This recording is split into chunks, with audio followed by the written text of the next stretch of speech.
ಅನುಭವ ಅಂತನ್ನೋದು, ಈ ಜ್ಞಾನ ಅಂತನ್ನೋದು ಜಗತ್ತಿನ ಯಾವ ಜೀವರಾಶಿಗಳಿಗೂ ಇಲ್ಲ ಮನುಷ್ಯನನ್ನು ಬಿಟ್ಟರೆ. ಮನುಷ್ಯನ ಹೊರತಾಗಿ ಬೇರೆ ಯಾವ ಜೀವರಾಶಿಗಳಿಗೂ ಕೂಡ ಈ ಅನುಭವ ಜ್ಞಾನ ಈ ಥರದ ಪರಿಪಾಠ ಎಲ್ಲೂ ನಾವು ಕಾಣೋದಕ್ಕೆ ಸಾಧ್ಯ ಆಗೋದಿಲ್ಲ. ಹಾಗಾಗಿ ಮನುಷ್ಯನಿಗೆ ಏನಕ್ಕೆ ಇಷ್ಟೊಂದು ಜ್ಞಾನ ಬೇಕು, ಮನುಷ್ಯನಿಗೆ ಇಷ್ಟು ದೊಡ್ಡ ದೊಡ್ಡ ಸಾಹಿತ್ಯಗಳು, ಈ ಒಂದು ಪರಂಪರೆಯಲ್ಲಿ ಎಷ್ಟು ಸಾವಿರಾರು ಜನ ಯೋಗಿಗಳು, ಶರಣರು, ಸಾಧುಗಳು ಎಲ್ಲ ಬಂದರು ನೋಡ್ರಿ, ಈ ಮಾನವ ಕುಲದಲ್ಲಿ ಮಾತ್ರ ಸಾಧ್ಯ ಆಯಿತು. ಯಾಕೆ ಅಂತಂದರೆ ಈ ಮನುಷ್ಯನಿಗೆ ಜ್ಞಾನ ಬಹಳ ಮುಖ್ಯ, ಬೋಧನೆ ಬಹಳ ಮುಖ್ಯ. ಎಲ್ಲ ಪ್ರಾಣಿಗಳನ್ನು ಕೂಡ ಸಂತೈಸ್ಬೋದಂತೆ, ಅದನ್ನು ಕಂಟ್ರೋಲ್ ಮಾಡ್ಬೋದಂತೆ. ಆದರೆ ಈ ಮನುಷ್ಯ ಪ್ರಾಣಿಗೆ ಏನಾದರೂ ಸದ್ಜ್ಞಾನ, ಸದ್ಗುಣ, ಸದಾಚಾರ, ಸನ್ನಡತೆಗಳು ಏನಾದರೂ ಬರಲಿಲ್ಲ ಅಂತಂದರೆ ಅವನು ರಾಕ್ಷಸನೇ ಆಗಿಬಿಡ್ತಾನೆ. ಇಲ್ಲಿ ಏನು ಒಂದು ಜೀವರಾಶಿನೂ ಕೂಡ ಈ ಭೂಮಂಡಲದ ಮೇಲೆ ಉಳಿಯೋದಕ್ಕೆ ಸಾಧ್ಯ ಇಲ್ಲ. ಹಾಗಾಗಿ ಮನುಷ್ಯನಿಗೆ ಇದೆಲ್ಲದೂ ಬೇಕಾಗುತ್ತೆ. ಇದೆಲ್ಲದನ್ನು ಜೀವನದಲ್ಲಿ ಅಳವಡಿಸ್ಕೊಂಡಾಗ ಮಾತ್ರ ಆ ಬದುಕಿಗೆ ಒಂದು ಘನತೆ ಬರೋದಕ್ಕೆ ಸಾಧ್ಯವಾಗ್ತದೆ. ಆ ಹಿನ್ನೆಲೆಯಲ್ಲಿ ಈ ಅನುಭವ ಸಂಗಮ ಅಂತನ್ನೋದು ಇವತ್ತು ನೋಡ್ರಿ, ಬಸವಣ್ಣನವರ ಜಯಂತ್ಯೋತ್ಸವವನ್ನು ಕೇವಲ ನಾವು ಕರ್ನಾಟಕದಷ್ಟೇ ಆಚರಣೆ ಮಾಡಲಿಲ್ಲ, ಹೊರ ರಾಜ್ಯದಷ್ಟೇ ಅಲ್ಲ, ಹೊರ ದೇಶಗಳಲ್ಲೂ ಕೂಡ ಅತ್ಯಂತ ಭಕ್ತಿ ಶ್ರದ್ಧೆಯಿಂದ ಸಂಭ್ರಮಿಸಿದ್ದಾರೆ. ಯಾಕೆ ಅಂತಂದರೆ ಬಸವಣ್ಣನವರು ಅಂತಂದರೆ ಸಾಮಾನ್ಯವಾದಂಥ ಒಬ್ಬ ವ್ಯಕ್ತಿ ಅಲ್ಲ, ಅವರೊಂದು ಅಗಾಧವಾದಂಥ ಶಕ್ತಿಯಾಗಿದ್ದಾರೆ. ಅವರು ಇಡೀ ಜಗತ್ತಿಗೆ ಬೇಕಾಗಿದ್ದಾರೆ, ಮನುಕುಲಕ್ಕೆ ಬೇಕಾಗಿದ್ದಾರೆ, ಪ್ರಾಣಿ ಸಂಕುಲಕ್ಕೆ ಬೇಕಾಗಿದ್ದಾರೆ. ನೋಡ್ರಿ, ಅವರು ಏನಂತ ಹೇಳಿದ್ರಪ್ಪ ಅಂತಂದರೆ ಸಕಲ ಜೀವಾತ್ಮರಿಗೆ ಲೇಸಾಗಲಿ ಅಂತಂದರು. ಅವರು ಕೇವಲ ಮನುಷ್ಯರಿಗೆ ಮಾತ್ರ ಒಳ್ಳೆಯದಾಗಲಿ ಅಂತ ಹೇಳಲಿಲ್ಲ. ಅವರು ಈ ಜಗತ್ತಿನಲ್ಲಿ ಹುಟ್ಟಿರುವಂಥ ಪ್ರತಿಯೊಂದು ಅಣುರೇಣು ತೃಣಕಾಷ್ಟದಲ್ಲಿ ಇರುವಂಥ ಪ್ರತಿ ಜೀವಿನೂ ಕೂಡ ಸೌಹಾರ್ದತೆಯಿಂದ ಬಾಳಬೇಕು, ಒಂದು ಪ್ರೀತಿ ವಿಶ್ವಾಸದಿಂದ ಬದುಕಬೇಕು, ಈ ಜಗತ್ತೇ ಒಂದು ರೀತಿ ಸ್ವರ್ಗದ ಒಂದು ವಾತಾವರಣ ಆಗಬೇಕು ಅಂತೇಳಿ ಇಡೀ ತಮ್ಮ ಬದುಕನ್ನು, ಜೀವನವನ್ನು ಮುಡಿಪಾಗಿಟ್ಟು ಇವತ್ತು ನಮಗೆಲ್ಲ ಆದರ್ಶಪ್ರಾಯರಾಗಿದ್ದಾರೆ. ನಾವು ಏನು ಹೊಸದಾಗಿ ಮಾಡೋಂಥದ್ದಿಲ್ಲ, ಅವರ ದಾರಿಯಲ್ಲಿ ನಾವು ಸಾಗಬೇಕಾಗಿದೆ. ನಾವು ಹೇಳ್ತೀವಿ, ನಾವು ಕೇಳ್ತೀವಿ, ಆದರೆ ಅದು ಆಚರಣೆಗೆ ಬರೋದಿಲ್ಲ. ಅದು ಏಕೆಂತಂದರೆ ನೋಡ್ರಿ, ಹಣ್ಣು ಮುದುಕಾಗಿರ್ತಾನೆ, ಅಷ್ಟು ಮುದುಕಾಗಿ ವಯಸ್ಸಾಗಿದ್ರೂ ಕೂಡ ನಮಗೆ ಈ ಬಂಧನ ಅಂತನ್ನೋದು, ಈ ವ್ಯಾಮೋಹ ಅಂತನ್ನೋದು ಅಷ್ಟು ಸುಲಭವಾಗಿ ಬಿಡೋದಿಲ್ಲ. ಒಬ್ಬ ಹೇಳ್ತಾನೆ ಏನಂತ ಅಂತಂದರೆ, ನಂದು ಕಣ್ಣೆಲ್ಲ ಮಂಜಾಗ್ಬಿಟ್ಟಿದೆ, ನನ್ನ ತಲೆಯೆಲ್ಲ ಬೆಳ್ಳಗಾಗ್ಬಿಟ್ಟಿದೆ, ನನ್ನ ಚರ್ಮ ಎಲ್ಲ ಸುಕ್ಕುಗಟ್ಟಿಬಿಟ್ಟಿದೆ, ನನ್ನ ಸೊಂಟ ಬಾಗಿದೆ, ಆದರೂ ಕೂಡ ನನ್ನ ಮನಸ್ಸು ವಿಷಯ ಸುಖವನ್ನೇ ಬಯಸುತ್ತೆ ಅಂತ ಹೇಳ್ತಾನೆ ಅವನು. ಸೊ ಹಾಗಾಗಿ ಇದರಿಂದ ನಾವು ವಿಮುಕ್ತಿಯನ್ನು ಹೊಂದಬೇಕು, ನಾವು ಹೊರಗೆ ಬರಬೇಕಪ್ಪ ಅಂತಂದರೆ ನಾವು ಉತ್ತಮವಾದಂಥ ವಿಚಾರಗಳ ಕಡೆ ನಾವು ಮನಸ್ಸು ಮಾಡಿದಾಗ ಮಾತ್ರ ಈ ದಾರಿ ಸುಗಮವಾಗುತ್ತೆ. ಅದನ್ನೆಲ್ಲ ಕೊಟ್ಟಂಥವರು ನಮ್ಮ ಏನು ಈ ದೇಶದಲ್ಲಿ ದಾರ್ಶನಿಕರಿಗೆ, ಶರಣರಿಗೆ ಮತ್ತು ಸಾಧು ಸಂತರಿಗೆ, ಯೋಗಿಗಳಿಗೆ ಯಾವುದೇ ಕೊರತೆ ಇಲ್ಲ. ಸೊ ಅಷ್ಟೊಂದು ಆದರ್ಶಪ್ರಾಯರಾಗಿ ಈ ಬದುಕನ್ನು ಬೆಳಗಿಸಿದ್ದಾರೆ. ಆ ಸಾಲಿನಲ್ಲಿ ಬಸವಾದಿ ಶಿವಶರಣರು ಅತ್ಯಂತ ಎತ್ತರವಾದ ಸ್ಥಾನದಲ್ಲಿ ಸಮಾಜದ ಪ್ರತಿಯೊಂದು ಸ್ತರವನ್ನು ಮುಟ್ಟಿದಂಥವರು, ಪ್ರತಿಯೊಂದು ಸ್ತರದ ಬಗ್ಗೆ ಸಮಾಜದ ಯಾರೂ ಕೂಡ ಹೋಗಲಿಕ್ಕೆ ಸಾಧ್ಯವಾಗದೇ ಇರುವಂಥ ಕಟ್ಟಕಡೆಯ ವ್ಯಕ್ತಿಯನ್ನು ತಲುಪಿದಂಥ ವ್ಯಕ್ತಿ ಯಾರು? ಸಮಾಜಕ್ಕೆ ತುಂಬ ಹತ್ತಿರವಾದಂಥ ವ್ಯಕ್ತಿ ಬಸವಣ್ಣನವರು. ಅತ್ಯಂತ ಎತ್ತರವಾದಂಥ ಮೇಲ್ಪಂಕ್ತಿಯಲ್ಲಿ ನಿಲ್ತಾರೆ. ಹಾಗಾಗದಿಗೆ ಇವತ್ತು ಥೇಮ್ಸ್ ನದಿ ದಡದಲ್ಲಿ ಇವತ್ತು ವಿಶ್ವಗುರು ಬಸವಣ್ಣನವರ ಅವ್ರನ್ನ ಒಂದು ಮೂರ್ತಿಯನ್ನು ಪ್ರತಿಷ್ಠಾಪನೆ ಮಾಡಿ ಇವತ್ತು ಎಲ್ಲರೂ ಕೂಡ ಇಡೀ ಜಗತ್ತೇ ಶರಣ ಸಾಹಿತ್ಯ, ಬಸವ ಸಾಹಿತ್ಯ ಅಂತಂದರೆ ನಿಮಗೆ ಇದೇನು ಉತ್ಪ್ರೇಕ್ಷೆ ಆಗುತ್ತೆ ಅಂತಲ್ಲ. ನಾನು ಅವಾಗೇನು 2015 ನಾನು ಜಸ್ಟ್ ಅವಾಗೇನು ಅನುಷ್ಠಾನ ಎಲ್ಲ ಮುಗಿಸ್ಕೊಂಡು ಬಂದಿದ್ದೆ. ಆವಾಗ ನಾನು ಸಾಮಾನ್ಯವಾಗಿ ಪವಿತ್ರಾತ್ಮ ಅಂತ ಒಂದು ವರ್ಡನ್ನು ಬಳಸ್ತಾ ಇದ್ದೆ ನಾನು. ಸೊ ಅದು ಒಬ್ಬರು ಕ್ರಿಶ್ಚಿಯನ್ಸ್ ಪಾದ್ರಿಗೆ ಗೊತ್ತಾಗ್ಬಿಟ್ಟಿದೆ ನಾನು ಅದು ಬಳಸ್ತಿರೋ ಅಂತ. ಏಕೆಂದರೆ ನಾನು ಯಾರಿಗೂ ಒಂದು ಪತ್ರ ಬರೆದಿದ್ದೇನೋ ಗೊತ್ತಿಲ್ಲ, ಅದರಲ್ಲಿ ಆ ಥರ ಸಿಗ್ನೇಚರ್ ಮಾಡಿದ್ದೆ. ಅವ್ರಿಗೆ ಆಶ್ಚರ್ಯ ಅಂತೆ, ಇವರು ಈ ಪದನ ಬಳಸೋದಕ್ಕೆ ಎಷ್ಟು ಧೈರ್ಯ ಬೇಕು ಅಂತೇಳಿ ಅಂತ. ಯಾಕೆ ಅಂತಂದರೆ ಆ ಪದವನ್ನು ಯೇಸು ಕ್ರಿಸ್ತ ಬಳಸಿದ್ರಂತೆ. ನನಗೆ ಖಂಡಿತ ಅದೇನು ಗೊತ್ತಿರಲಿಲ್ಲ, ನನ್ನ ಒಳಗಡೆ ಅನಿಸಿದ್ದು ಯಾಕೋ ಗೊತ್ತಿಲ್ಲ. ಸೊ ಹಾಗಾದ್ರೆ ಇವ್ರನ್ನ ಮೀಟ್ ಮಾಡಲೇಬೇಕು, ನೋಡಲೇಬೇಕು ಅಂತೇಳಿ ಅಂತ ಅವ್ರು ನನ್ನನ್ನು ನೋಡೋಕೆ ಬಂದಿದ್ರು. ಅವರು ಬಂದು ನನ್ನ ಜೊತೆಯಲ್ಲಿ, ಅಂದರೆ ಅವಾಗ ಅಷ್ಟೇನು ಮಾತಾಡ್ತಿರ್ಲಿಲ್ಲ, ಜಸ್ಟ್ ರೈಟಿಂಗಲ್ಲಿ ಏನೋ ಅವ್ರು ಏನೋ ಕೇಳಿದ್ದಕ್ಕೆ ನಾನು ಏನೋ ಬರ್ಕೊಡ್ತಾ ಇದ್ದೆ ಅಷ್ಟೇ, ಬಿಟ್ಟರೆ ಅಷ್ಟು ಇನ್ನೂ ಸಂಭಾಷಣೆಯ ಹತ್ರವಾಗಿರಲಿಲ್ಲ, ನನಗೆ ಮಾಡೋಕ್ಕಾಗ್ತಾನೂ ಇರಲಿಲ್ಲ ಅವಾಗ. ಸೊ ಆವಾಗ ನಮ್ಮ ಹಾಲಲ್ಲಿ ಒಂದು ದೊಡ್ಡದೊಂದು ಫೋಟೋ ಇತ್ತು ಬಸವಣ್ಣವರು. ಆವಾಗ ನಾನು ಕೇಳಿದೆ ಇವ್ರು ಯಾರು ಗೊತ್ತಾ ಅಂತೇಳಿ ಅಂತ, ಅಂದರೆ ಬರವಣಿಗೆ ಮುಖಾಂತರ ಇವ್ರು ಯಾರು ಗೊತ್ತಾ ಅಂತೇಳಿ ಅಂತ. ಅದಕ್ಕೆ ಆ ಪಾದ್ರಿಯವರು ಹೇಳ್ದಂಥ ಮಾತು ಇವತ್ತು ಕೂಡ ನನಗೆ ರೋಮಾಂಚನ ಆಗುತ್ತೆ. ಅಯ್ಯೋ ಏನು ಸ್ವಾಮೀಜಿ, ಈ ವ್ಯಕ್ತಿ ಯಾರಿಗೆ ಗೊತ್ತಿಲ್ಲ ಹೇಳ್ರಿ, ಖಚಿತವಾದಂಥ ಮೇರು ವ್ಯಕ್ತಿತ್ವ. ಅವ್ರು ಕೊನೆಗೊಂದು ಮಾತು ಹೇಳಿದರು, ನನಗೊಂದು ಭವಿಷ್ಯವಾಣಿ ಥರ ಹೇಳಿದರು ಅವರು. ಸ್ವಾಮೀಜಿ, ಈ ಪುಣ್ಯಾತ್ಮನ ತತ್ವ ಸಿದ್ಧಾಂತಗಳು, ಇವ್ರ ವಿಚಾರಗಳು ಇನ್ನೂ ಸಣ್ಣದಾಗಿ ಈ ಜಗತ್ತಿನ ಒಳಗಡೆ ಎಲ್ಲ ನುಸುಳಿ ಹೋಗ್ತಾ ಇದೆ. ಆದರೆ ಮುಂದೊಂದು ದಿನ ಇಡೀ ಜಗತ್ತಿನಾದ್ಯಂತ ಎಲ್ಲ ದಾರ್ಶನಿಕರಿಗಿಂತ ಬಸವಣ್ಣನವರ ತತ್ವ ವಿಚಾರಗಳು ಇಡೀ ಜಗತ್ತನ್ನು ವ್ಯಾಪಿಸ್ಕೊಳ್ಳುತ್ತೆ ಅನ್ನೋಂಥ ಮಾತನ್ನು ಒಬ್ಬ ಕ್ರಿಶ್ಚಿಯನ್ಸ್ ಪಾದ್ರಿ ಅವರು ತುಂಬ ನನಗೆ ರೋಮಾಂಚನ ಆಯಿತು. ಯಾಕೆ ಅಂತಂದರೆ ಇವತ್ತು ನಮ್ಮ ಧರ್ಮ ಶ್ರೇಷ್ಠ, ನಮ್ಮ ಧರ್ಮ ಕನಿಷ್ಠ ಅಂತೇಳಿ ನಾವು ಹೊಡೆದಾಡ್ತಿರುವಂಥ ಈ ಕಾಲಘಟ್ಟದಲ್ಲಿ ಒಬ್ಬ ವ್ಯಕ್ತಿ, ಒಬ್ಬ ಅನ್ಯ ಧರ್ಮೀಯರಾದಂಥವರು ಆ ಮಾತನ್ನು ಅವರು ಒಪ್ಕೊಳ್ತಾರೆ ಅಂತಂದರೆ ನಿಜವಾಗ್ಲೂ ನನಗೆ ಅದು ರೋಮಾಂಚನ ಅಂತ ಅನ್ನಿಸ್ತು. ಯಾಕೆಂದರೆ ಬಸವಣ್ಣ ಅಂತಂದರೆ ಅದಕ್ಕೇನು ಎಕ್ಸ್ಪ್ಲೇನೇ ಮಾಡೋಕ್ಕಾಗಲ್ಲ. ನಾವು ಏನು ಮಾತಾಡಿದರೂ ಕೂಡ ಕಡಿಮೆ ಆಗುತ್ತೆ ಅವ್ರ ವ್ಯಕ್ತಿತ್ವದಕ್ಕೆ.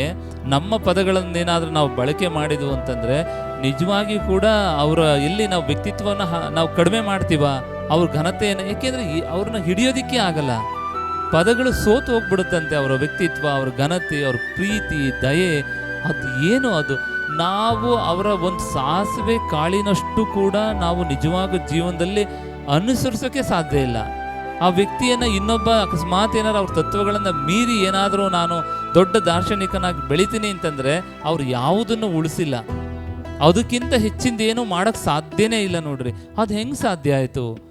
ಒಬ್ಬ ವ್ಯಕ್ತಿಯಲ್ಲಿ ಅದು ಎಂಥ ಮಹಾನ್ ಶಕ್ತಿ, ಆ ಬಹುಮುಖ ಪ್ರತಿಭೆ, ಆ ಜಗತ್ತಿನ ಎಲ್ಲ ಸ್ತರಗಳನ್ನು ಮುಟ್ಟುವಂಥ ಆ ದಯೆ, ಕರುಣೆ. ನಿಜವಾಗಿಯೂ ಕೂಡ ಬಸವಣ್ಣನವ್ರಿಗೆ ಯಾರಾದರೂ ಸಾಟಿ ಇದ್ದಾರೆ ಅಂತಂದರೆ ಅವ್ರನ್ನ ಬಿಟ್ಟರೆ ಅವ್ರಿಗೆ ಇನ್ಯಾರೂ ಕೂಡ ನಾವು ಹೋಲಿಕೆ ಮಾಡೋದಕ್ಕೆ ಸಾಧ್ಯವಾಗೋದಿಲ್ಲ. ಅಂಥ ಒಂದು ಕುಲದಲ್ಲಿ, ಅಂಥ ಅವರ ಅವರ ಮಾರ್ಗದರ್ಶನದಲ್ಲಿ ನಾವೆಲ್ಲ ನಡೀತಾ ಇದ್ದೀವಿ, ನಾವೆಲ್ಲ ಬದುಕ್ತಾ ಇದ್ದೀವಿ. ನಿಜವಾಗಿಯೂ ಕೂಡ ನಮ್ಮಂಥ ಪುಣ್ಯಶಾಲಿಗಳು ಯಾರೂ ಇರ್ಲಿಕ್ಕೆ ಸಾಧ್ಯ ಇಲ್ಲ. ಹಾಗಾಗಿ ಏನಾಗಿದೆ, ಬರೀ ಅವ್ರ ತತ್ವನ ಹೇಳೋದಾಗಿದೆ, ಅವರ ವಚನಗಳನ್ನ ನಾವು ಪಠನ ಮಾಡೋದಾಗಿದೆ. ಆದರೆ ಜೀವನದಲ್ಲಿ ನಾವು ಅದನ್ನು ಅಳವಡಿಸ್ಕೊಳ್ಳೋಕ್ಕೆ ಸಾಧ್ಯ ಆಗ್ತಾ ಇಲ್ಲ. ಎಷ್ಟೊಂದು ಹಿಂದೆ ಉಳಿದಿದ್ದೀವಿ ಅಂತಂದರೆ ನಮಗೆ ಆ ಜ್ಞಾನದ ಒಂದು ಆಳ, ಅರಿವು, ಆ ಶಕ್ತಿನೇ ನಮಗೆ ಅರ್ಥ ಆಗ್ತಾ ಇಲ್ಲ. ಮೊನ್ನೆ ಇಲ್ಲಿ ಶಿವರಾತ್ರಿಗೆ ಪೂಜೆ ಇತ್ತಲ್ಲ, ಯಾರೋ ಒಬ್ಬ ಬಂದಾಗ ಅವನು ಪೂಜೆ ಮಾಡ್ಕೊಳ್ಳೋಕೆ ಅಂತ ಬಂದ, ಲಿಂಗ ತೆಗಿತಾ ಇದ್ದ. ಅವನು ಎಷ್ಟು ಪ್ರಯತ್ನ ಮಾಡ್ದ ಅಂತಂದರೆ ನಾನು ಅವನಿಗೆ ಕೇಳಿದೆ, ಏನಪ್ಪ ಕಟಿಂಗ್ ಪ್ಲೇಯರ್ ಕೊಡ್ಲಾ ಅಂತೇಳಿ ಅಂತ. ಲಿಂಗನ ತೆಗಿಬೇಕಲ್ರಿ ಅವನು ಕರಡಿಗೆ ಒಳಗಿರೋ ಅಂಥದ್ದನ್ನು ಲಿಂಗ ತೆಗಿಬೇಕು ಅಂದ್ರೆ ಮೇಲಿರೋ ಕ್ಯಾಪನ್ನು ಬಿಚ್ಚಬೇಕು. ಅವನು ತುಂಬ ಪ್ರಯತ್ನ ಮಾಡ್ತಾ ಇದ್ದಾನೆ, ತೆಗಿಯೋಕೆ ಆಗ್ತಾ ಇಲ್ಲ ಅವನ ಕೈಲಿ. ಕೊನೆಗೆ ನಾನು ನೋಡ್ತಾ ಇದ್ದೆ ಅವನು ಏನು ಮಾಡ್ತಾನೆ ಅಂತೇಳಿ ಅಂತ. ಆಮೇಲೆ ಹೇಳಿದೆ, ಕಟಿಂಗ್ ಪ್ಲೇಯರ್ ಏನಾರು ಬೇಕಾ ಅಂತೇಳಿ ಅಂತ. ಹಾಗೇನಿಲ್ಲ ಸ್ವಾಮೀಜಿ, ನಮ್ಮ ದೇವಸ್ಥಾನದ ಬಾಗಿಲು ವರ್ಷಕ್ಕೆ ಒಂದ್ಸತಿನೇ ತೆಗಿಯೋದು ಅಂತಿದ್ದವನು. ನಾವು ವರ್ಷಕ್ಕೆ ಒಂದೇ ಸಲ ಬಾಗಿಲು ತೆಗೆಯೋದು, ತೆಗೆದುಬಿಟ್ಟು ಅವತ್ತು ಪೂಜೆ ಮಾಡಿ ಮುಚ್ಚಿದ್ವು ಅಂತಂದರೆ ಮತ್ತು ನೆಕ್ಸ್ಟ್ ಶಿವರಾತ್ರಿಗೆ ನಮ್ಮ ಕೆಲವು ದೇವಸ್ಥಾನದ ಬಾಗಿಲಿರುತ್ತೆ ನೋಡ್ರಿ, ವರ್ಷಕ್ಕೊಂದ್ಸತಿ 12 ವರ್ಷಕ್ಕೊಂದ್ಸತಿ ಬಾಗಿಲು ತೆಗಿತಾವೆ ನೋಡ್ರಿ. ಅವನು ಅದೇ ಹೇಳ್ತಾ ಇದ್ದ, ನಮ್ಮ ದೇವಸ್ಥಾನದ ಮಾತ್ರ, ನನ್ನ ದೇವಸ್ಥಾನದ ಬಾಗಿಲು ವರ್ಷಕ್ಕೆ ಒಂದೇ ಸಲ ಸ್ವಾಮೀಜಿ ಓಪನ್ನು ಅಂತೇಳಿ ಅಂತ. ಅಂದರೆ ನಾನು ಅವನಿಗೆ ಹೇಳಿದೆ, ಅಪ್ಪ ಸದ್ಯ ನೀನು ಪೂಜೆ ಮಾಡದೇ ಇದ್ರೂ ಚಿಂತೆ ಇಲ್ಲ, ನೀನು ಕೊರಳಲ್ಲಿ ಹಾಕ್ಕೊಂಡಿದ್ಯಲ್ಲಪ್ಪ, ನಿನಗೊಂದು ದೊಡ್ಡ ನಮಸ್ಕಾರ ಅಂತೇಳಿ ಅಂತ. ಯಾಕೆ ಅಂತಂದರೆ ಇವತ್ತು ನಾವು ಲಿಂಗಾಯತರಾದಂಥವರು, ನಮಗೆ ಅದ್ರ ಬಗ್ಗೆ ಅರಿವೇ ಇಲ್ಲ. ಈಗ ನನಗೆಲ್ಲ ತುಂಬ ಜನ ಕೇಳ್ತಾರೆ, ಸ್ವಾಮೀಜಿ ನೀವು ದೀಕ್ಷೆ ಕೊಡಲ್ವಾ ಅಂತೇಳಿ ಅಂತ. ಅವ್ನು ದೀಕ್ಷೆ ಯಾವಾಗ ಬರ್ತಾನಪ್ಪ ಅಂತಂದರೆ ಮದುವೆ ಟೈಮಿಗೆ. ನಾಳೆ ಮದುವೆ ಇರುತ್ತೆ, ಇವತ್ತು ದೀಕ್ಷೆ ಮಾಡಿಸ್ಕೊಳ್ತಾನೆ. ಮದುವೆ ಆದ ನಂತರ ಅದ್ರ ದಾರಿ, ಅದು ಗೂಟನೋ ಅಥವಾ ಟ್ರಂಕೋ ಅಥವಾ ಯಾವ್ದಾದ್ರು ಕಟ್ಟೆನೋ ಸೇರ್ಕೊಂಡು ಬಿಡುತ್ತೆ. ಅದು ಅವನ ಜೀವನ ಪರ್ಯಂತ ಅದನ್ನು ಇಟ್ಕೊಳ್ಳೋದು ಇಲ್ಲ, ಪೂಜೆನೂ ಮಾಡೋದಿಲ್ಲ. ಒಬ್ಬ ವ್ಯಕ್ತಿಗೆ ಹಸ್ತಮಸ್ತಕ ಸಂಯೋಗದಿಂದ ಒಬ್ಬ ಗುರು ತನ್ನ ಶಕ್ತಿಯನ್ನು ದಾರಿ ಎರಿಬೇಕು ಅಂತಂದರೆ ಸುಮ್ಮನೆ ಹೆಂಗಾಗಿದೆ ಗೊತ್ತರ, ಆಟದ ವಸ್ತು ಆಗ್ಬಿಟ್ಟಿದ್ದೀವಿ ಲಿಂಗ ಅಂತ ಅನ್ನೋದು. ಅದ್ರ ಮಹತ್ವನೇ ಇಲ್ಲ. ಸುಮ್ಮನೆ ಲಿಂಗ ದೀಕ್ಷೆ ಯಾರೋ ಕೊಡ್ತಾರೆ, ಒಟ್ಟು ಧರಿಸ್ಕೋಬೇಕು, ನಾನು ಲಿಂಗಾಯತ ಆಗಿದ್ದೀನಿ, ಒಂದ್ಸತಿ ದೀಕ್ಷೆ ಮಾಡಿಸ್ಕೋಬೇಕು. ಹಾಗಾಗಿ ಆ ಥರ ಆಯ್ತಪ್ಪ ಅಂತಂದರೆ ಆ ಬದುಕಿಗೆ, ಆ ತತ್ವಕ್ಕೆ ಯಾವುದೇ ಮನ್ನಣೆ ಕೂಡ ಇರೋದಿಲ್ಲ. ಹಾಗಾಗಿ ನಾನು ಯಾರಿಗಾರ ದೀಕ್ಷೆ ಕೊಡಬೇಕಂದ್ರೆ ಅವ್ನು ತುಂಬ ನೋಡ್ತೀನಿ, ಅವನು ನಿಜವಾಗಿ ಇವನೇನು ಗಟ್ಟಿ ಇದ್ದಾನ, ಇವನು ಕೊನೆ ತನಕ ಮುನ್ನಡೆಸ್ತಾನ ಇಲ್ವಾ ಅಂತೇಳಿ ಅಂತ. ಸುಮ್ಮನೆ ಅದೊಂದು ಆಟಿಕೆ ವಸ್ತುವಲ್ಲ. ಸೊ ಹಾಗಾಗಿ ಅವ್ರ ಚಿಂತನೆಗಳು ಎಷ್ಟೊಂದು ಮನುಷ್ಯ. ನಾನು ನಿನ್ನೆ ಶಿಕಾರಿಪುರದಲ್ಲಿ ಈಗ 2 ದಿವಸದಿಂದ ಅಲ್ಲಿ ಬಸವ ಜಯಂತಿ ಕಾರ್ಯಕ್ರಮದಲ್ಲಿ ಹೇಳ್ತಾ ಇದ್ದೆ, ಬಸವಣ್ಣನವರ ಎಷ್ಟು ವಚನಗಳಾಗಲಿ, ಶರಣರ ವಚನಗಳಾಗಲಿ ಎಷ್ಟೊಂದು ಪ್ರಸ್ತುತ ಅಂತಂದರೆ, ಇಡೀ ಜಗತ್ತಿನ ಯಾವ ಸಮಸ್ಯೆಯನ್ನು ನೀವು ಕೇಳ್ರಿ ಬೇಕಾರೆ ವಚನದ ಮುಖಾಂತರ ನಿಮಗೆ ಉತ್ತರ ಕೊಡ್ತೇನೆ ಅಂತೇಳಿ ಅಂತ. ನೀವು ಯಾವುದರ ಪ್ರಶ್ನೆ ಕೇಳ್ರಿ, ನೀವು ದೈಹಿಕವಾಗಿ, ಮಾನಸಿಕವಾಗಿ, ಭಾವನಾತ್ಮಕವಾಗಿ, ಸಾಮಾಜಿಕವಾಗಿ, ರಾಜಕೀಯವಾಗಿ, ಆರ್ಥಿಕವಾಗಿ, ವಾಟ್ ಎವರ್ ಯು ವಾಂಟ್, ಏನಾದರೂ ಕೇಳ್ರಿ, ಅದರಲ್ಲಿ ಉತ್ತರ ಇದೆ, ಅದರಲ್ಲಿ ಸಮಾಧಾನ ಇದೆ. ಸೊ ಆಮೇಲೆ ಅದಕ್ಕೆ ಯಾವ ಡಿಕ್ಷನರಿ ಬೇಕಿಲ್ಲ, ಇನ್ನೊಬ್ರು ಸಹಾಯ ಬೇಕಿಲ್ಲ. ಅದನ್ನು ಸುಮ್ಮನೆ ವಚನ ಓದಿದರೆ ಸಾಕು, ಆ ಮನಸ್ಸಿಗೆ ನಮಗೆಲ್ಲ ಆನ್ಸರ್ ಸಿಕ್ಕಿರುತ್ತೆ, ಆ ಮುದ ಕೊಡುತ್ತೆ. ಸೊ ಅಂಥ ಸಾಹಿತ್ಯವನ್ನು ನಾವು ಮತ್ತಿನ್ನೆಲ್ಲೂ ಕಾಣೋದಕ್ಕೆ ಸಾಧ್ಯ ಇಲ್ಲ. ಅದು ಯಾವ ಕೋಟಿ ಜನ್ಮದ ಪುಣ್ಯದ ಫಲನೋ ಏನೋ ಗೊತ್ತಿಲ್ಲ, ಈ ಧರೆಯಲ್ಲಿ ಹುಟ್ಟಿ ಇಡೀ ಈ ಒಂದು ಪರಂಪರೆಯನ್ನು, ಈ ಒಂದು ಸಮಾಜವನ್ನು ಬೆಳಗಿದಂಥ ನೋಡ್ರಿ. ಅವ್ರು ಬಂದಂಥ ಸಂದರ್ಭ ಹೆಂಗಿತ್ತು, ಕುವೆಂಪುನವ್ರು ಹೇಳ್ತಾರೆ ಬಸವಣ್ಣನವ್ರು ಬಂದಂಥ ಸಮಯ ಹೇಗಿತ್ತು ಅಂತೇಳಿ ಅಂತ. ಅವ್ರು ಏನಂತಾರಪ್ಪ ಅಂತಂದರೆ, ಕಾರ್ತೀಕದ ಕಗ್ಗತ್ತಲಲ್ಲಿ ಆಕಾಶ ದೀಪವಾಗಿ ಬಂದೆ ಅಂತ. ಅಂದರೆ ಅವ್ರು ಬಂದಂಥ ಸಂದರ್ಭ, ಅವತ್ತಿನ ಸಮಾಜದ ಪರಿಸ್ಥಿತಿ, ಜನರ ಜೀವನದ ವಿಧಾನ ಎಷ್ಟು ಕಷ್ಟ ಅಂತಂದರೆ, ಇಡೀ ನಮ್ಮ ಏನು ಈ ಎಲ್ಲ ಮಾಸಗಳಲ್ಲಿ ತುಂಬ ಅತ್ಯಂತ ಕತ್ತಲ ಮಾಸ ಯಾವುದಪ್ಪ ಅಂತಂದರೆ ಕಾರ್ತಿಕ ಮಾಸದಲ್ಲಿ ತುಂಬ ಕತ್ತಲಿರುತ್ತೆ. ಅಂದರೆ ಅವತ್ತು ಬಸವಣ್ಣನವರು ಉದಿಸಿದಂಥ ಆ ಸಮಾಜದ ವಾತಾವರಣ ಹೇಗಿತ್ತಪ್ಪ ಅಂತಂದರೆ ಕಾರ್ತಿಕದ ಕಗ್ಗತ್ತಲಾಗಿತ್ತದು. ಅಂದರೆ ಅಷ್ಟೊಂದು ಏನು ಕ್ಷೋಭೆಯಿಂದ ತುಂಬಿತ್ತು ಎಲ್ಲ ರಂಗದಲ್ಲೂ ಕೂಡ. ಅಂಥ ಒಂದು ಸಮಯದಲ್ಲಿ ಬಸವಣ್ಣ ನೀನು ಪುಣ್ಯಾತ್ಮ ಕಣಪ್ಪ, ನೀನು ದೀಪವಾಗಿ ಬಂದು ಸಮಾಜವನ್ನು ಬೆಳಗಿದೆ, ಮನುಕುಲವನ್ನು ಉದ್ಧರಿಸಿದೆ ಅಂತ. ಇವತ್ತು ನೀವು ಎಲ್ಲ ಧರ್ಮಗಳ ಅಧ್ಯಯನ ಇವೆಲ್ಲ ಮಾಡ್ತಾ ಬರ್ರಿ, ಆದರೆ ಬಸವಣ್ಣನವರು ಬಂದ ನಂತರನೇ ಸಾಕಷ್ಟು ಸಮಾಜದಲ್ಲಿ ಸುಧಾರಣೆ ಆಯಿತು. ಬಸವಣ್ಣನವರ ಸಾಧನೆಗೂ ಏನಪ್ಪ ಅಂತಂದರೆ, ಅವರು ಕೇವಲ ತಮ್ಮ ವೈಯಕ್ತಿಕವನ್ನು ಬೆಳಗಿಸ್ಕೊಳ್ಳಿಲ್ಲ, ಅವರು ತಮ್ಮನ್ನು ತಾವು ಬೆಳಗಿಸ್ಕೊಳ್ಳೋದ್ರ ಜೊತೆಯಲ್ಲಿ ಇಡೀ ಸಮಾಜದ ಒಂದು ದೊಡ್ಡ ಸಂಖ್ಯೆಯಲ್ಲಿ, ಏನು ತಮಾಷೆನ, ನಾವು ತಿಂಗಳಿಗೆ ಒಂದ್ಸಲ ಇಲ್ಲಿ ಒಂದು 100 ಜನ 200 ಜನ ಸೇರಿಸೋದಕ್ಕೆ ಎಷ್ಟು ಹರಸಾಹಸ ಮಾಡಬೇಕು. ನಾವು ಎಲ್ಲೋ ನಮಗೆ ಅದು ತುಂಬ ಕಷ್ಟದ ಕೆಲಸ. ಅಂಥದ್ರಲ್ಲಿ ಲಕ್ಷದ ಮೇಲೆ 96,000 ಗಣರು ಇವತ್ತು ಕಲ್ಯಾಣ ಪಟ್ಟಣದಲ್ಲಿದ್ದರು, ಬಸವಣ್ಣನವರ ಸಾಮೀಪ್ಯದಲ್ಲಿದ್ದರು ಅಂತಂದ್ರೆ ಏನು ತಮಾಷೆನಾ ಅದು? ಬರೀ ಒಂದು 5,000 10,000 ಜನ ಸೇರಿಸಿದ್ರೆ ಏನು ಎಂಥ ಕಾರ್ಯಕ್ರಮ ಗೊತ್ತಾ? ದೊಡ್ಡ ಕ್ರೌಡ್ ಅದು. 10,000 ಜನ ಸೇರಿದ್ರಂತೆ, 20,000 ಜನ ಸೇರಿದ್ರಂತೆ. ಆದರೆ ಪ್ರತಿನಿತ್ಯ ಬೆಳಿಗ್ಗೆ, ಸಂಜೆ ಮತ್ತು ರಾತ್ರಿ ಅವ್ರಿಗೆಲ್ಲರಿಗೂ ಕೂಡ ದಾಸೋಹದ ವ್ಯವಸ್ಥೆ ಇತ್ತು ಅಂತಂದರೆ 196,000 ಜನ. ಅಂದರೆ ಬಸವಣ್ಣನವರ ಆ ಯೋಗಿಕ ಶಕ್ತಿ ಹೇಗಿತ್ತು, ಅವ್ರ ತಪಶಕ್ತಿ ಹೇಗಿತ್ತು, ಅವರ ದೈವಶಕ್ತಿ ಹೇಗಿತ್ತು. ಯಾಕೆ ಅಂತಂದ್ರೆ ಅಷ್ಟೊಂದು ಜನನ ಒಂದು ಕಡೆ ಹಿಡಿದಿಡಬೇಕು ಅಂತಂದರೆ ಸುಮ್ಮನೆ ಬರ್ತಾರ?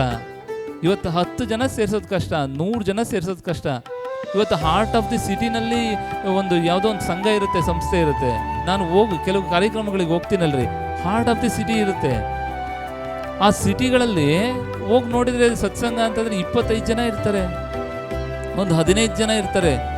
ನಾವಾದರೂ ಇಲ್ಲಿಂದ 3 ಕಿಲೋಮೀಟ್ರು, ಇಲ್ಲಿಂದ ಆ ಎಂಟ್ರೆನ್ಸ್ ಗೇಟಿಂದ ಬರಬೇಕಪ್ಪ ಅಂತಂದರೆ 3 ಕಿಲೋಮೀಟ್ರ್ ಇಲ್ಲಿಗೆ ಯಾವುದಾದ್ರೂ ವಾಹನನಾದರೂ ವ್ಯವಸ್ಥೆ ಮಾಡ್ಕೋಬೇಕು, ಇಲ್ಲ ನಡ್ಕೊಂಡಾದರೂ ಬರಬೇಕು.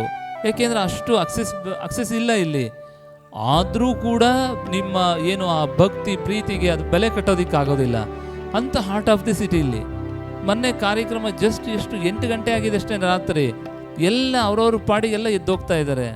ಆಮೇಲೆ ಕೊನೆಗೆ ನನಗೆ ಮಾತಾಡಿ ಸ್ವಾಮೀಜಿ ಅಂತಂದರು, ಒಂದು 25 ಜನನ ಒಂದು 30 ಜನ ಇದ್ದರು ಅಂತ ಅನಿಸುತ್ತೆ. ನಾನು ಅವ್ರಿಗೆಲ್ಲ ಒಂದೇ ಪ್ರಶ್ನೆ ಕೇಳಿದೆ, ಈಗ ನೀವೀಗ ತುಂಬ ಟೈಮ್ ಆಗಿದೆ, ಮನೆಗೆ ಹೋಗ್ತಾ ಇದ್ದೀರಿ, ಈಗ ಊಟ ಮಾಡಿ ಮಲಗ್ತೀರಾ ಅಂತ ಕೇಳಿದೆ. ಈಗ 8:30 ಆಗಿದೆ, ಈಗ ಸೀದಾ ಮನೆಗೆ ಹೋದವರು ಊಟ ಮಾಡಿಬಿಟ್ಟು ಮಲಗ್ತೀರಾ ಅಂತ ಕೇಳಿದೆ. ಇಲ್ಲ ಸ್ವಾಮೀಜಿ ಅಂತಂದರು. ಮತ್ತು ಎಷ್ಟು ಗಂಟೆಗೆ ಮಲಗೋದು ಅಂತ? ಏನಿಲ್ಲ, ನಮ್ದು ಕಡಿಮೆ ಇದ್ರೂ ಕೂಡ ರಾತ್ರಿ 12 ಗಂಟೆ ಆಗುತ್ತೆ ಅಂತ. ಅಲ್ಲಪ್ಪ, ನೀನು 12 ಗಂಟೆಗೆ ಹೋಗಿ ಮಲಗೋನು ಇಷ್ಟು ಅವಸರ ಯಾಕೆ ಮಾಡಿ ಹೋಗ್ತಾ ಇದೆ 8:30ಗೆ? ಯಾಕೆ ಅಂತಂದರೆ ಅವನು ಮನೆಗೆ ಹೋಗಿ, ಅಂದರೆ ಈ ಒಂದು ವ್ಯಾಮೋಹ ಅಂತನ್ನೋದು, ಆ ನಕಾರಾತ್ಮಕ ಶಕ್ತಿ ಅಂತ ಅನ್ನೋದು ನಮ್ಮನ್ನು ಎಷ್ಟು ಹಿಡಿದಿಟ್ಬಿಟ್ಟಿದೆ ಅಂತಂದರೆ, ನೋಡ್ರಿ ನಮ್ಮ ಸಂತೋಷ್ ಅವ್ರು ಹೇಳಿದ್ರು ನೋಡ್ರಿ, ಈಗ ಯಾವುದೋ ಯಮಧರ್ಮರಾಯ ಕೇಳ್ತಾನೆ ನೋಡ್ರಿ, ಕರ್ಮ ಯಾರಿಗೆ ಹಾಕಬೇಕು ಅಂತೇಳಿ ಅಂತ. ಯಾರಿಗೆ ಹಾಕ್ಬೇಕಪ್ಪ ಅಂತಂದರೆ, ಏನೂ ಕೆಲಸ ಇಲ್ಲ ಇವ್ರು ರಾತ್ರಿ 12 ಗಂಟೆ ತನಕ ಅವ್ರ ಮನೆ ಸುದ್ದಿ ಇವ್ರ ಮನೆ ಸುದ್ದಿ, ಬರೀ ಹಲ್ಲಂಡೆ ಕೆಲಸ ಮಾಡಿಕೊಂಡು ಇವ್ರು ರಾತ್ರಿ 12 ಗಂಟೆಗೆ ಶಿವ ಅಂತ ಮಲಗೋದು. ಇವತ್ತು ಶಿಸ್ತನ್ನು ಕಲಿಬೇಕು ಅಂತಂದರೆ, ಒಂದು ವ್ಯವಸ್ಥೆಯನ್ನು ನಾವೇನಾದರೂ ಕಲಿಬೇಕಂತಂದರೆ ಪಾಶ್ಚಿಮಾತ್ಯರನ್ನ ನೋಡಿ ಕಲಿಬೇಕು. ನಾವು ಅವ್ರನ್ನೆಲ್ಲ ಬೈತಾ ಇರ್ತೀವಿ, ಇಡೀ ತಮ್ಮ ಬದುಕನ್ನು ಅವರೆಲ್ಲರೂ ಕೂಡ ಬರೀ ಈ ಲೌಕಿಕವಾದಂಥ ಮೆಟೀರಿಯಲ್ ಜಗತ್ತಿಗೋಸ್ಕರ ತಮ್ಮನ್ನು ತಾವು ತೊಡಗಿಸ್ಕೊಂಡರೆ ಅಂತ. ಆದರೆ ಅವರಲ್ಲಿರುವಂಥ ಶಿಸ್ತು, ಅವರಲ್ಲಿರುವಂಥ ಏನು ಆ ತಾಳ್ಮೆ ನಿಜವಾಗಿ ನಮಗೆ ಬರೋದಕ್ಕೆ ಸಾಧ್ಯ ಇಲ್ಲ. ಆ ಶಿಸ್ತಿರೋದ್ರಿಂದಲೇ ಅಲ್ಲಿ ಆ ದೇಶದಲ್ಲಿರೋ ಆ ಸ್ವಚ್ಛತೆ ವ್ಯವಸ್ಥೆ ಇರ್ಬೋದು, ಆ ರಸ್ತೆ ವ್ಯವಸ್ಥೆ ಇರ್ಬೋದು, ಇಡೀ ಅವ್ರ ಬದುಕೆ ಒಂಥರ ಅದ್ಭುತವಾದಂಥದ್ದು. ನಾವು ದೇವರು ಅಂತ ಹೇಳ್ತೀವಿ, ಅಧ್ಯಾತ್ಮ ಅಂತ ಹೇಳ್ತೀವಿ, ನಿಜವಾಗಿಯೂ ನಮಗೆ ಆ ಸಂಸ್ಕಾರ ಖಂಡಿತವಾಗೂ ಸಿಕ್ಕಿಲ್ಲ. ದಿನನಿತ್ಯ ನಾವು ನಶಿಸಿ ಹೋಗ್ತಾ ಇರ್ತೀವಿ. ಯಾವುದೋ ಒಂದು ದೇವಸ್ಥಾನ ಇರುತ್ತೆ ಅಥವಾ ಯಾವುದೋ ಒಂದು ಮಠ ಇರುತ್ತೆ, ಅಲ್ಲೇ ತಿಂತಾನೆ ಅಲ್ಲೇ ಉಗಿತಾನೆ. ನೀವು ನೋಡ್ರಿ, ಕೆಲವೊಂದು ಮಠಗಳಿಂದ ಅಲ್ಲಿ ಚರಂಡಿಗಳು ನೋಡಬೇಕು, ಎಲ್ಲ ಕೆಂಪು ಸಮುದ್ರ ಆಗಿರುತ್ತೆ. ಅಂದರೆ ಮಠದಲ್ಲಿರೋರು ಯಾರು ಕೆಂಪು ಸಮುದ್ರ ಮಾಡೋಕ್ಕಾಗಲ್ಲ, ಅದೆಲ್ಲ ಹೊರಗಿಂದ ಬಂದವರೇ ಕೆಂಪು ಸಮುದ್ರ ಮಾಡೋದಕ್ಕೆ ಸಾಧ್ಯ ಆಗುತ್ತೆ. ಸೊ ಈ ಒಂದು ಸಂಸ್ಕಾರ ನಮಗೆ ನಾವು ಎಲ್ಲೋ ವಿಫಲರಾಗ್ತಾ ಇದ್ದೀವಿ, ನಾವು ಎಲ್ಲೋ ಕಳೆದು ಹೋಗ್ತಾ ಇದ್ದೀವಿ. ಸೊ ಅದಾಗಬಾರ್ದು. ಯಾಕೆ ಅಂತಂದರೆ, ಎಂಥ ಹೆಮ್ಮೆಯ ಭೂಮಿ, ಈ ನೆಲ ಎಂಥದ್ದು, ಈ ಜಲ ಎಂಥದ್ದು, ಪ್ರತಿಯೊಂದರಲ್ಲೂ ಕೂಡ ದೈವಿಕವಾದಂಥ ಅಮೋಘವಾದಂಥ ಶಕ್ತಿ ಇರುವಂಥ ನಾಡಲ್ಲಿ ನಾವೆಲ್ಲ ಬದುಕಿದ್ದೀವಿ, ಜೀವ ತಳೆದಿದ್ದೀವಿ ಅಂತಂದರೆ ನಮಗಿಂತ ಪುಣ್ಯವಂತರು ಯಾರೂ ಇಲ್ಲ. ಎಷ್ಟೋ ಜನ ಪಾಶ್ಚಿಮಾತ್ಯರು ಅವರೆಲ್ಲ ಹೇಳ್ತಾ ಇದ್ದಾರೆ ಏನಂತ ಅಂದರೆ, ಏನು ಭಗವಂತ ಮುಂದಿನ ಜನ್ಮ ಅಂತ ನನಗೇನಾದರೂ ಇದ್ದಿದ್ದೇ ಆದರೆ ನನ್ನನ್ನು ನೀನು ಭಾರತದಲ್ಲಿ ಹುಟ್ಟಿಸಪ್ಪ. ಎಷ್ಟೋ ಜನ ಪಾಶ್ಚಿಮಾತ್ಯರು ಇವತ್ತು ಭಗವಂತನನ್ನು ಮೊರೆ ಇಡ್ತಾರೆ ಅಂತಂದರೆ, ನಮಗೆ ಆ ಮುಂದಿನ ಜನ್ಮದಾಗ ಮನುಷ್ಯರಾಗಿ ಹುಡ್ತಾನೋ ಪ್ರಾಣಿಯಾಗಿ ಹುಡ್ತಾನೋ ಅದು ಯಾರಿಗೆ ಗೊತ್ತಿದೆ ಹೇಳ್ರಿ. ಆದರೆ ಇವತ್ತು ನಮಗೆ ಅವಕಾಶ ಸಿಕ್ಕಿದೆ, ಈ ನೆಲದಲ್ಲಿ ನಾವು ಬದುಕಿದ್ದೀವಿ. ಏಕೆಂದರೆ ಶರಣರು ಉದಿಸಿದಂಥ ನಾಡು, ಶರಣರು ನಡೆದಾಡಿದಂಥ ನಾಡು, ಆ ನಾಡಲ್ಲಿ ನಾವೆಲ್ಲ ಇದ್ದೀವಿ ಅಂತಂದರೆ ಅವರ ಆದರ್ಶವನ್ನು, ಅವ್ರ ಚಿಂತನೆಗಳನ್ನು ನಮ್ಮ ಜೀವನದಲ್ಲಿ ಅಳವಡಿಸ್ಕೊಂಡಾಗ ಮಾತ್ರ ನಮ್ಮ ಬದುಕು ಸಾರ್ಥಕ ಆಗುತ್ತೆ. ಇಲ್ಲ ಅಂತಂದರೆ ಈ ಬದುಕಿಗೆ ಯಾವುದೇ ಅರ್ಥ ಇರೋದಿಲ್ಲ ಅಂತ ಹೇಳ್ತಾ, ಈ ಅನುಭವ ಸಂಗಮ ಏನು ಇನ್ನೊಂದು ಕಾರ್ಯಕ್ರಮಕ್ಕೆ ನಾನು ಇರ್ಬೋದೋ ಏನೋ ಗೊತ್ತಿಲ್ಲ. ಆದರೆ ನನ್ನ ಉದ್ದೇಶ ಏನಪ್ಪ ಅಂತಂದರೆ, ನಾನು ಜನರಿಗೆ, ನಮ್ಮ ಭಕ್ತರಿಗೆ ಹೇಳೋದೇನಪ್ಪ ಅಂತಂದರೆ, ಯಾವತ್ತೂ ಕೂಡ ಇಲ್ಲಿ ಯಾರೂ ಅನಿವಾರ್ಯ ಆಗಬಾರ್ದು, ಸ್ವಾಮೀಜಿನೂ ಕೂಡ ಅನಿವಾರ್ಯ ಆಗಬಾರ್ದು. ಸ್ವಾಮೀಜಿ ಇದ್ರೇನು ಇಲ್ದಿದ್ರೇನು, ಯಾರು ಬಂದ್ರೇನು ಬರದೇ ಇದ್ರೇನು, ಆದರೆ ಈ ಅನುಭವ ಸಂಗಮ ಅನ್ನೋದು, ದಯಾಶಂಕರ್ ಸರ್ ಈಗ ಹೇಳ್ತಾ ಇದ್ರು, Swamiji number is not important ಅಂತೇಳಿ ಅಂತ. ನಂಬರ್ ಲೆಕ್ಕ ಅಲ್ಲ, ಎಷ್ಟು ಜನ ಬರ್ತಾರೆ ಏನು ಬರ್ತಾರೆ ಅದು ಲೆಕ್ಕ ಅಲ್ಲ. 5 ಜನ ಇದ್ರೂ ಕೂಡ ಯಾವುದೇ ಕಾರಣಕ್ಕೂ ಈ ಅನುಭವ ಸಂಗಮ ಅಂತ ಅನ್ನೋದು ಯಾವುದೇ ಅಡೆತಡೆ ಇಲ್ಲದೆ ಸಾಗಬೇಕು ಅನ್ನೋಂಥ ಮಾತನ್ನು ದಯಾಶಂಕರ್ ಸರ್ ಹೇಳ್ತಾ ಇದ್ರು. ಆ ಹಿನ್ನೆಲೆಯಲ್ಲಿ ಇವತ್ತು ಈ ಸಮಾರಂಭ ಯಾವತ್ತೂ ಕೂಡ ಇದು ಕಳಾಪೂರ್ಣವಾಗಿಯೇ ಜರುಗಿದೆ ಹೊರತು ಯಾವತ್ತೂ ಇದ್ರ ಕಳೆಯನ್ನು ಕಳ್ಕೊಂಡಿಲ್ಲ. ಇವತ್ತು ನೋಡ್ರಿ, ಆ ದಾಸು ಅವ್ರು ಎಷ್ಟಂತಂದರೆ, ಅವರು ವಿರೂಪಾಕ್ಷಣ್ಣ ಮಠದ್ದು, ನಮ್ಮ ತೋಟದಿರ್ಬೋದು, ಮಠದ ಯಾವುದೇ ಕೆಲಸ ಇರ್ಬೋದು, ನಾನಿಲ್ಲಿ ನೋಡೋಕ್ಕೆ ಆಗೋದಿಲ್ಲ. ಏಕೆಂದರೆ ಅಲ್ಲಿ ಶಿಕಾರಿಪುರದಲ್ಲಿ ತುಂಬ ಕೆಲಸಗಳಿರುತ್ತೆ. ಸೊ ಹಾಗಾಗಿ ಇಡೀ ತೋಟದ್ದು ಅವನದೇ ತುಂಬ ಕೆಲಸ. ಇವತ್ತು ಒಂದು ದಿವಸ ಕರೆದ್ರೆ ಬರೋದು ಕಷ್ಟ, ಆದ್ರೆ ಆ ವ್ಯಕ್ತಿ ಮಠದಲ್ಲಿ ಎನಿ ಕೆಲಸ. ಎಷ್ಟೋ ಸತಿ ನದಿಲಿ ಕ್ಲೀನ್ ಮಾಡಬೇಕಾಗುತ್ತೆ, ಒಂದು ಫೋನ್ ಮಾಡಿದರೆ ಸಾಕು, ಅವರ ಊರಿಂದ ಜನ ಕರ್ಕೊಂಡು ಬಂದು ಅದನ್ನು ತುಂಬ ಮುತುವರ್ಜಿಯಿಂದ ವಹಿಸ್ಕೊಂಡು ಮಠದ ತೋಟದ ಕೆಲಸ ಇರ್ಬೋದು, ನದಿ ಸ್ವಚ್ಛತೆ ಇರ್ಬೋದು, ಎಲ್ಲ ಸಾಕಷ್ಟು ಕೆಲಸಗಳನ್ನು ಕೂಡ ನಿಷ್ಠೆಯಿಂದ ಮಾಡುವಂಥ ತುಂಬ ಅತ್ಯಂತ ಭಕ್ತಿವಂತ. ಇವತ್ತು ಅಂಥ ಭಕ್ತರು ನಮ್ಮ ಈ ಶೀಲಸಂಪಾದನ ಮಠಕ್ಕೆ ಇರದೇನದೇ ಒಂದು ದೊಡ್ಡ ಹೆಮ್ಮೆ ಸಂಗತಿ ಅನ್ನುವಂಥ ಮಾತನ್ನು ನಾನು ನೆನೆಸ್ಕೊಳ್ತಾ, ಹಾಗೆಯೇ ನೋಡ್ರಿ, ಅವನು ದುಡ್ದಂಥ ಹಣದಲ್ಲಿ ಅವರ ಪರಿಸ್ಥಿತಿ ಹೆಂಗಿತ್ತಪ್ಪ ಅಂತಂದರೆ, ನಿಜವಾಗಿಯೂ ಅವ್ರ ಮನೆಗೆ ಪೂಜೆಗೆ ಹೋಗೋದಕ್ಕೆ ಹಂಚ್ಕೊಳ್ಳೋಂಥ ಪರಿಸ್ಥಿತಿ ಇತ್ತು. ಯಾಕೆ ಅಂತಂದರೆ, ನಾನು ಫಸ್ಟ್ ಅವ್ರ ಮನೆಗೆ ಪೂಜೆಗೆ ಹೋದೆ, ಈಗ ಒಂದು 15-18 ವರ್ಷದಿಂದ ಅವ್ರ ಮನೆಗೆ ಪೂಜೆಗೆ ಹೋದಾಗ, ಒಂದು ಗುಡಿಸ್ಲು ಮನೆ ಅವ್ರದ್ದು, ಒಂದು ಹುಲ್ಲಿನ ಗುಡಿಸ್ಲು ಅವ್ರದ್ದು ಇದ್ದಿದ್ದು. ಆ ವಿರೂಪಾಕ್ಷಣ್ಣಂದು ಮನೆ ಹೆಂಗಿತ್ತಪ್ಪ ಅಂದರೆ ಒಂದು ಗುಡಿಸ್ಲು. ಹೆಂಗೆ ಅಂತಂದರೆ, ಅವ್ರ ಮನೆ ಬತ್ಲಿ ಮನೇಲಿ ಕುತ್ಕೊಂಡು ಸ್ನಾನ ಮಾಡಬೇಕಾಯ್ತು. ಏಕೆ ನಾವು ಎತ್ತರ ಇದ್ವು ನೋಡ್ರಿ, ಅವ್ರ ಮನೇಲಿ ಕುತ್ಕೊಂಡು ನಾವು ಅವ್ರ ಬಚ್ಚಲ ಮನೇಲಿ ನಿಂತ್ಕೊಂಡ್ರೆ ಮೇಲೆ ಆ ರೂಫ್ ತಲೆಗೊಡಿಯೋದದು. ಅವ್ರ ಮನೆಗೆ ಹೋದ್ರೆ ಬಗ್ಕೊಂಡು ಹೋಗಿ ಕುತ್ಕೊಂಡು ಬಚ್ಚಲ ಮನೇಲಿ ಸ್ನಾನ ಮಾಡ್ಕೊಂಡು ಪೂಜೆಗೆ ಹೋಗ್ಬೇಕಾಗಿತ್ತು. ಅಂಥ ಪರಿಸ್ಥಿತಿಯಲ್ಲಿ ನಾವೇ ಯೋಚನೆ ಮಾಡ್ತಾಯಿದ್ವಿ, ಇವ್ರ ಮನೆಗೆ ಹೆಂಗಪ್ಪ ಪೂಜೆಗೆ ಹೋಗೋದು ಅಂತ. ಆದರೆ ಆತನಲ್ಲಿರುವಂಥ ಒಳ್ಳೆಯ ಗುಣ, ಆ ನಿಷ್ಠೆ, ಆ ಕಾಯಕದ ಶ್ರದ್ಧೆ ಏನಿದೆಯಲ್ಲ, ಇವತ್ತು ಆ ವ್ಯಕ್ತಿಯನ್ನು ತುಂಬ ಎತ್ತರ ಮಟ್ಟಕ್ಕೆ ಬೆಳೆಸಿದೆ. ಇವತ್ತು ಆತ 10 ಜನಕ್ಕೆ ಕೊಡುವಂಥ ಶಕ್ತಿಯನ್ನು ಇವತ್ತು ಆತನಿಗೆ ಭಗವಂತ ಕರುಣಿಸಿದ್ದಾನೆ ಅಂತಂದರೆ ಅದು ಆತನಲ್ಲಿರುವಂಥ ಕಾಯಕ ಪ್ರಜ್ಞೆ, ಅವನಿಗೆ ಆ ಗುರುವಿನಲ್ಲಿರುವಂಥ ಆ ಭಕ್ತಿ ನಿಷ್ಠೆಯೇ ಕಾರಣ. ಅಂಥ ಒಬ್ಬ ವ್ಯಕ್ತಿ ನೋಡ್ರಿ, ತಾನು ದುಡಿದಷ್ಟೇ ಸಾಲದು, ನಾನು ಮಠಕ್ಕೆ ಏನಾದರೂ ಮಾಡಬೇಕು ಅಂತೇಳಿ ಅಂತ ಈ ದಾಸೋಹ ನಿಧಿಗೆ 1 ಲಕ್ಷ ರೂಪಾಯಿ ದುಡ್ಡನ್ನು ಅವರು ಶಾಶ್ವತ ನಿಧಿಗೆ ಅವ್ರ ಕುಟುಂಬದವರು ಕೂಡ ಕೊಟ್ಟಿದ್ದಾರೆ. ಸೊ ಅವರೆಲ್ಲರಿಗೂ ಕೂಡ ಭಗವಂತ ಆಯಸ್ಸು ಆರೋಗ್ಯವನ್ನು ಕೊಡಲಿ. ನಿಮ್ಮೆಲ್ಲರ ಪ್ರೀತಿ ವಿಶ್ವಾಸ ಹೀಗೆ ಇರಲಿ, ಸಂಸ್ಕಾರವಂತರಾಗ್ರಿ, ನಿಮ್ಮ ಮಕ್ಕಳನ್ನ ಸಂಸ್ಕಾರವಂತರನ್ನಾಗಿ ಮಾಡ್ರಿ ಅಂತ ಹೇಳ್ತಾ, ನಮ್ಮ ಪಾಟೀಲ್ ಸಾಹೇಬರು ಅವ್ರು ಏನು ಯಾವ ಕಾರಣಕ್ಕೂ ಮಾತಾಡೋದಲ್ರಿ, ಅವ್ರನ್ನ ಇಲ್ಲಿ ಕೂರ್ಸೋದೇ ಕಷ್ಟ, ವೇದಿಕೆ ಮೇಲೆ ಕರ್ಕೊಂಬಂದು ಅಷ್ಟೊಂದು ನಿಷ್ಠೆ. ಆಮೇಲೆ ಇನ್ನೊಬ್ಬರ ವಸ್ತುನ ಅವರು ಕಿರುಗಣ್ಣಲ್ಲೂ ನೋಡಲ್ಲ. ಅಲ್ಲೇನೋ ಇದು ಹೆಂಗೆ ನಮಗೆ ಇಂಥದ್ದು ಮೇದಾರ ಕೇತಯ್ಯನವರಿಗೆ ಇಡೀ ಬಿದಿರನ್ನ ಕಡಿದ್ರು ಕೂಡ ಬಂಗಾರದ ಮಳೆನೇ ಸುರಿಯುತ್ತೆ ಅವರಿಗೆ. ಅವ್ರು ಹೇಳ್ತಾರೆ, ಏನಂತ ಹೇಳ್ತಾರಪ್ಪ ಅಂತಂದರೆ, ಹುಳ ಬಿದ್ದಿದೆ ಅಂತಾರೆ ಅದಕ್ಕೆ. ನಾವು ಯಾವುದಾದ್ರೂ ಸಿಕ್ತು ಅಂತಂದರೆ ಬಾಚ್ಕೊಳ್ಳೋದಕ್ಕೆ ರೆಡಿ ಇರ್ತಾನೆ ಇವತ್ತು ಮನುಷ್ಯ. ಆ ಬಿದಿರಲ್ಲಿ ಬಂಗಾರ ಹೊನ್ನು ಸುರಿಸುತ್ತಾರೆ. ಆ ಹೊನ್ನು ಸುರಿಸಿದ ನಂದಲ್ಲ, ಅದು ನಾನು ಬಂದಿದ್ದು ಬಿದಿರು ಕಡಿಯೋದಿಕ್ಕೆ ಅಂತ. ಆದರೆ ಅಲ್ಲಿ ಶಿವನ ಅವನ ಪರೀಕ್ಷೆಯಲ್ಲಿ ಅವ್ರು ಪಾಸ್ ಆಗ್ತಾರೆ. ಅವ್ರು ಹೇಳ್ತಾರೆ, ಅದು ಬಿಡ್ತಾರೆ ಅದನ್ನು. ಯಾರಾದರೂ ಬಿಡ್ತಾರೆ, ದಾರಿಯಲ್ಲಿದ್ದರೆ ಯಾರು ನೋಡ್ಬಿಟ್ಟರು ಅಂತೇಳಿ ಅಂತ, ಇಲ್ಲ ಒಂದು ಬಟ್ಟೆ ಹಾಕೋ ಅಥವಾ ಅದ್ರ ಮೇಲೆ ನಿಂತ್ಕೊಂಡು ಒಂದು ಅರ್ಧ ಗಂಟೆ ಒಂದು 100 ರೂಪಾಯಿಗೆ ಅಂಥದ ಬಿದಿರಿನ ಮಳೆಯಲ್ಲಿ ಹೊನ್ನೇ ಸುರಿಯುತ್ತೆ. ಹೊನ್ನು ಸುರಿದಾಗ ಅವ್ರು ಹೇಳ್ತಾರೆ, ಅದು ಹುಳ ಬಿದ್ದಿದೆ ಅಂತೇಳಿ ಆ ಬಿದಿರನ್ನ, ಅದು ಮಳೆಯನ್ನು ಬಿಟ್ಟು ಇನ್ನೊಂದು ಕಡೆ ಹೋಗ್ತಾರೆ. ಅಂದರೆ ಇದೆಲ್ಲ ಸಾಮಾನ್ಯನ? ಒಬ್ಬ ಸತ್ಯವನ್ನು ನುಡಿಬೇಕಪ್ಪ ಅಂದ್ರೆ ಅವನಿಗೆ ಧೈರ್ಯ ಬೇಕಂತೆ. ಎಲ್ಲರಿಂದಲೂ ಸಾಧ್ಯ ಆಗಲ್ಲ. ಯಾಕೆಂತಂದರೆ ಮುಂದೆ ಕಷ್ಟವನ್ನು ಅನುಭವಿಸೋದಕ್ಕೆ ಅವ್ನು ತಯಾರಿರಬೇಕು. ಆ ಕಷ್ಟ ಅಂತ ನಮಗೆ ಅನಿಸುತ್ತೆ, ಅದು ಬಟ್ ತಾತ್ಕಾಲಿಕವಾದಂಥದ್ದು. ಈ ಜಗತ್ತಲ್ಲಿ ಯಾವುದಾದ್ರೂ ಉಳಿಯೋದಿಕ್ಕೆ ಸಾಧ್ಯ ಇದೆ ಅಂತಂದರೆ ಅದು ಸತ್ಯ ಮಾತ್ರ ಉಳಿಯೋದಿಕ್ಕೆ ಸಾಧ್ಯ, ಬೇರೆ ಇನ್ಯಾವುದು ಉಳಿಯೋದಿಕ್ಕೆ ಸಾಧ್ಯ ಇಲ್ಲ. ಹಾಗಾಗಿ ಇವತ್ತು ಅವ್ರನ್ನೆಲ್ಲ ಬರೀ ಶರಣರಂತ ಕರೆಯಲ್ಲ, ಸತ್ಯ ಶರಣರು ಅಂತ ಕರೀತಾರೆ ಅವ್ರನ್ನ. ಯಾಕೆ ಅಂತಂದರೆ ಇಡೀ ಅವರ ಬದುಕು ಎಂತೆಂಥ ಅಲ್ಲ, ಸಾಮಾನ್ಯನಂದರೆ ಒಬ್ಬ ಪ್ರಧಾನಿಯಾದಂಥವ್ರು ಎಲ್ಲ ವೈಭೋಗಗಳೇ ಅವರ ಕಾಲು ಮುರ್ಕೊಂಡು ಅವ್ರ ಮನೆ ಮುಂದೆ ಬಿದ್ದಿದೆ. ಅವ್ರಿಗೆ ಬಯಸದ್ದನ್ನು ತಗೊಳ್ಳೋವಂಥ ಶಕ್ತಿ ಇದೆ.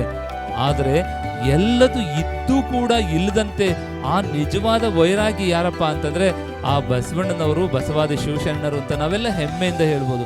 ಏನು ಸಾಮಾನ್ಯನಾ? ಹೆಂಗೆ ಸಾಧ್ಯ ಆಯ್ತು ಅವರಿಗೆ?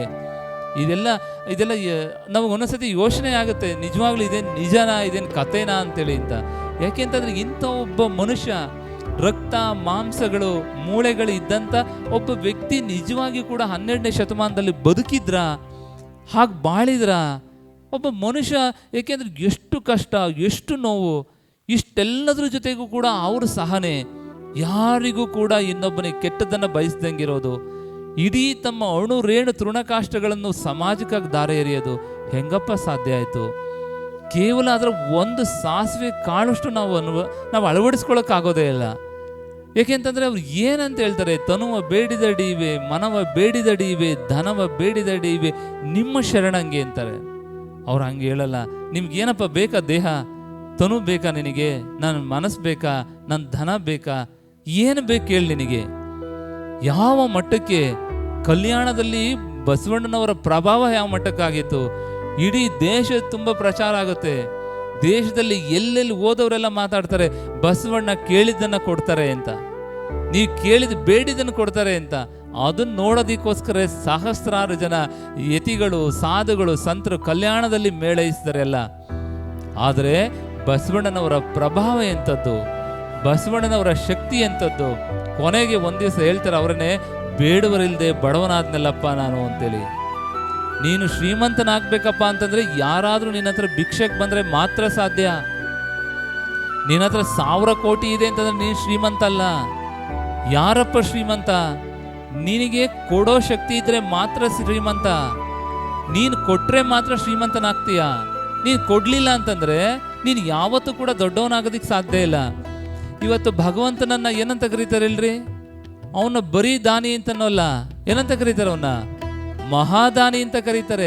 ಯಾಕೆ ಅಂತಂದರೆ ಎಲ್ಲದನ್ನು ಯಾರ್ಯಾರು ಏನೇನು ಕೇಳ್ತಾರೆ ಎಲ್ಲದನ್ನು ಕೊಟ್ಬಿಟ್ರು.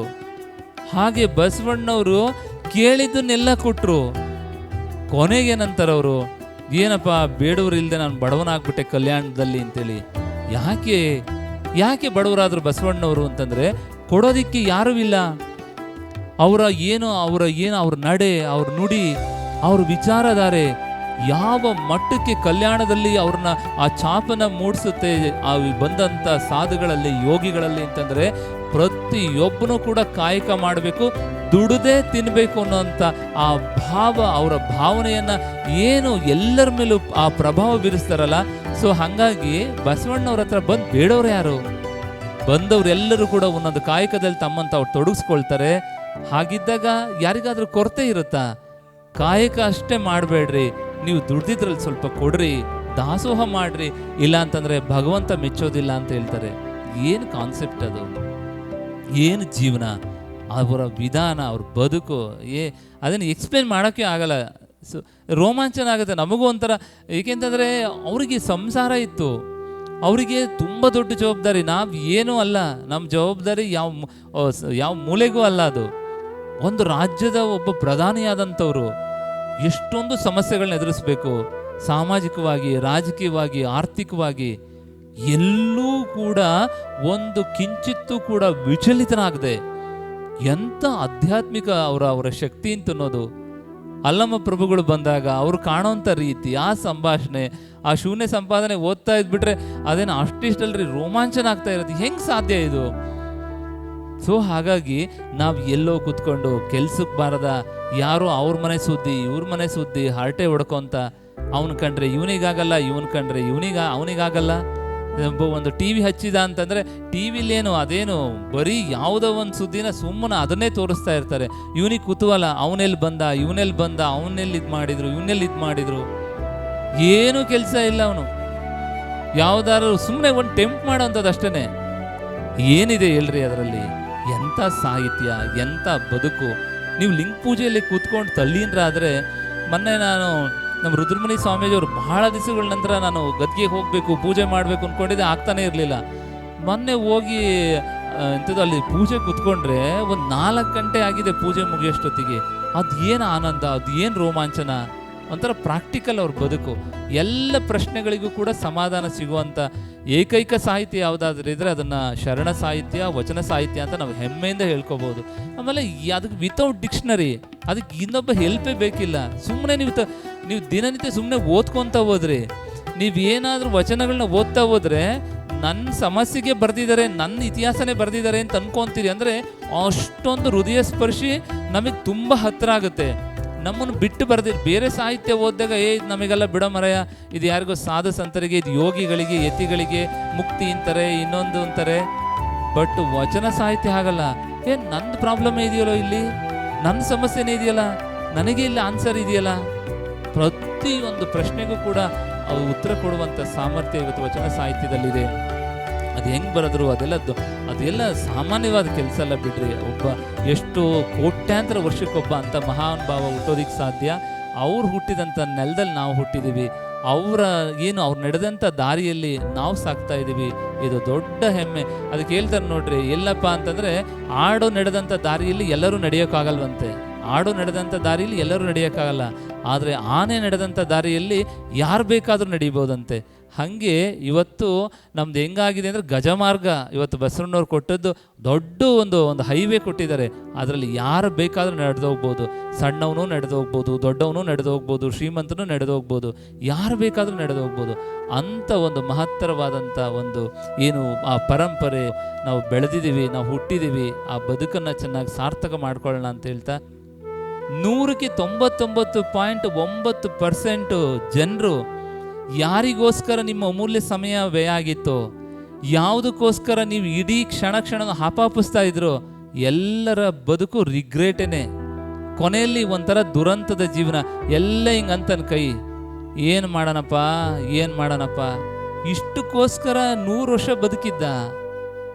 ಸೊ ಹಾಗಾಗಿ ನಮ್ಮ ಬದುಕಿನಲ್ಲಿ ಇವೆಲ್ಲವನ್ನು ಬಿಟ್ಟು, ಇವೆಲ್ಲದರ ನಡುವೆನೂ ಕೂಡ ಒಳ್ಳೆಯ ಆಚಾರ ವಿಚಾರಗಳು, ಎಂಥ ಸದ್ಗ್ರಂಥಗಳಿದ್ದಾವೆ, ಒಳ್ಳೊಳ್ಳೆ ವಿಚಾರಗಳು ತಿಳ್ಕೊಂಡು ಇಡೀ ನಮ್ಮ ಆ ಬದುಕನ್ನು ಆ ಕಡೆ ಕರ್ಕೊಂಡು ಹೋದಾಗ ಆ ಬದುಕಿನ ವೈಭವನೇ ಬೇರೆ. ಸೊ ಆ ಹಿನ್ನೆಲೆಯಲ್ಲಿ ನಮ್ಮ ಬದುಕು ಸಾಗಬೇಕು, ಎಲ್ಲರೂ ಆ ಹಾದಿಲಿ ಹೋಗಬೇಕು ಅಂತ ಹೇಳ್ತಾ ನಿಮ್ಮೆಲ್ಲರಿಗೂ ಶುಭವಾಗಲಿ.